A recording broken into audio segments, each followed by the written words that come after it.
Dans les méandres de mon âme, il y a une nostalgie poignante, une douleur presque tangible, qui émane de l'absence de ma flamme jumelle.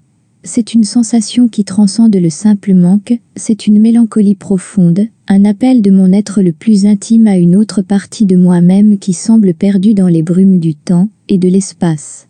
Cette nostalgie est comme une mélodie douce amère, jouée sur les cordes sensibles de mon cœur. Elle parle d'une union si parfaite, si complète, qu'aucun mot ne peut vraiment la décrire. C'est le souvenir d'une connexion si profonde que même la séparation la plus longue ne peut l'effacer. Chaque instant sans ma flamme jumelle est un rappel de ce qui a été et de ce qui pourrait être. Dans les moments de solitude, je sens sa présence dans l'écho de mes pensées, dans le murmure du vent, dans le scintillement des étoiles. C'est comme si chaque élément de l'univers conspirait pour me rappeler l'absence de cette moitié de mon âme. Et pourtant, malgré cette douleur, il y a une beauté dans cette nostalgie, car elle est le témoignage d'un amour pur et éternel.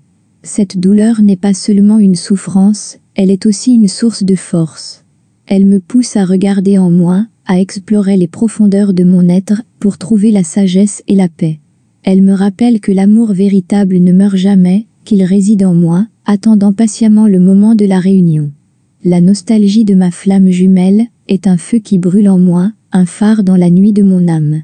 Elle me guide à travers les tempêtes de la vie, me rappelant que chaque épreuve est un pas de plus vers cette union sacrée. Dans cette douleur, il y a une promesse, celle d'une rencontre future, où deux âmes se fondront à nouveau dans l'harmonie parfaite. Alors, même dans la douleur de cette séparation, je trouve un espoir inébranlable. Un jour, cette nostalgie se transformera en une joie débordante, et la douleur laissera place à une union céleste.